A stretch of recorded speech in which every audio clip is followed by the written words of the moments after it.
What's going on, everyone? Mike Kadlick, Tayler Kyles here for CLNS Media outside of Gillette Stadium as the Patriots get ready for their Thursday night football matchup against the New York Jets at MetLife Stadium. A reminder, we are powered by Prize Picks. Head over to Prize Picks for $50 when you play $5. You don't even need to win. Just deposit the $5 and you get $50 guaranteed. And head over to Game Time. Use code CLNS for $20 off your first purchase. Terms apply. If you go on there, check out MetLife Stadium. You can come hang out with me and Taylor down in New York, where, like I said, Patriots getting ready to play the Jets. And this passing offense for the Patriots, not great so far. Haven't passed for over 150 yards in 2 straight games. Jacoby Brissett, just 15 completions in each of the games. And last week against Seattle, did not complete a pass that went for 10 yards or more. Right now on Prize Picks, Jacoby Brissett's total is just 165.5. So first and foremost, more or less from Jacoby on 165 yards before we get into it. I'm going less. The guy hasn't gotten 130 passing yards yet. And we heard last week that the passing game was going to use more of Jalen Polk and Demario Douglas, and we didn't see it. So until I get some on-field results, I'm not taking the bait. I'm going to assume that he's going to be hovering around 120 once again. All right, let's divvy up the blame pie then, Taylor, because something's wrong. What is wrong? Offensive line's a mess. Jacoby Brissett sometimes not making great decisions, and sometimes wide receivers not getting open, not doing the right thing, not allowing Jacoby Brissett to find them freely. In order, 1 to 3. Who's most at fault? Who's least at fault?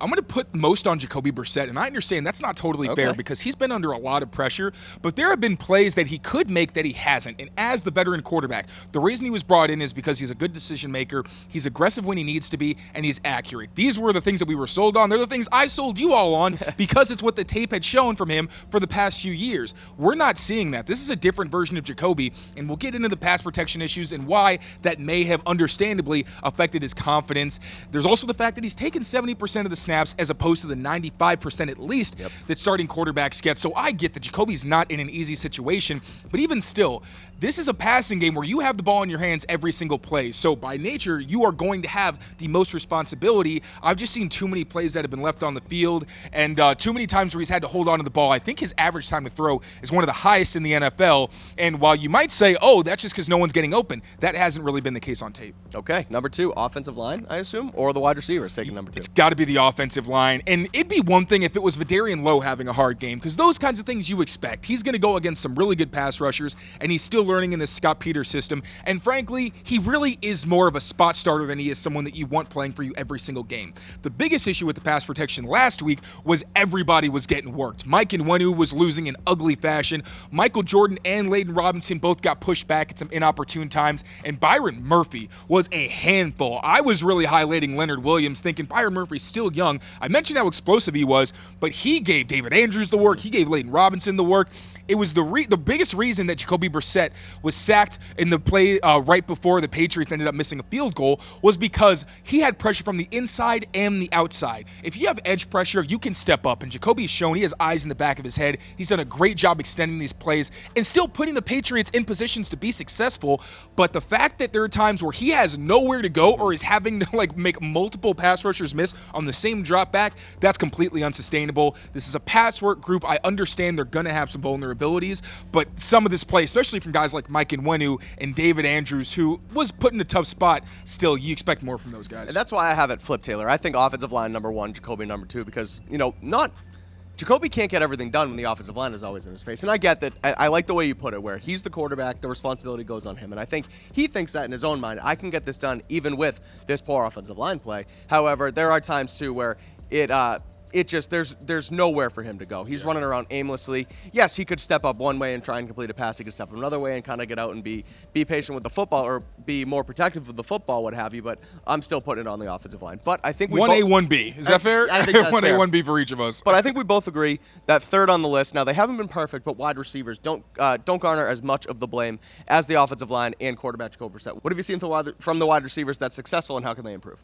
So what's successful is Demario Douglas is getting open consistently. It was a theme in summer. It was a theme last season. He's still that guy. He's just not getting targeted. Jalen Polk has shown strong hands. Obviously, he catches his first career touchdown on his second career reception. Also had a contested grab on a curl. I don't love the opportunities he's gotten because he really can't do much after the catch. Right. Even though he got an end around, I don't think that was really well suited for him. But in the receiving game, they look like bright spots. Now, KJ Osborne has been okay. I don't like that he's dropped multiple passes. Some of the tougher opportunities that he gets, you'd expect for a guy who's a veteran, he hasn't really been able to make, although he does get separation at times, just hasn't really been able to show that downfield. Tyquan Thornton, I don't really know what the idea is for him. Now, I understand it with his speed. He's a vertical threat. He has forced defenses to respect his speed, but he's basically a decoy out there. It's very clear that he's not one of the primary parts of really any of these progressions, whether that's because of coverage or what the actual progression is. Obviously, I don't know. I am not on the team, but it's been kind of discouraging that a guy who had a solid summer really hasn't been getting very many looks outside of last week. I know he got a catch off of play action. He had a target on a deep ball, but even still, he just feels like someone who's barely involved in this passing attack. Yeah, I'm with you. I think, look, Douglas obviously getting open, but he's not getting the football because the offensive line and sometimes Jacoby Brissett not finding him. Other than that, Jalen Polk I've been impressed with. I think they just need to try and get these guys the football more. They only have 3 catches last week, 5 targets total. That's not conducive to good offensive play production at all. So we'll see what happens. Hopefully they can get it done against the Jets this Thursday, but that's the blame pie for I forgot tight ends. We completely forgot tight ends. Because all the talk's about the wide receivers, but Hunter Henry did have a career game last week. A lot of that off script. You'd like it to be on script, but a play is a play. And Austin Hooper has been more reliable, and I think either one of us expected. So hopefully those guys can be the complementary pieces that I think we all expected them to be, with the receivers, taking on some of that, not blame pie, success pie, hopefully, on Thursday night. Yeah, for sure. It was the running backs week 1, tight ends week 2. Hopefully the receivers can take on the bulk of the load offensively. That'll hopefully have them succeed against the Jets this Thursday night, where myself and Tayler Kyles will be at MetLife Stadium for all of your Patriots coverage here on Patriots Press Pass. So make sure you rate, review, and subscribe to the channel, like this video, and read all of our written work over at clnsmedia.com. Make sure to subscribe to Patriots Press Pass for all your Patriots news and updates on YouTube. And for all our written work, make sure you check out clnsmedia.com.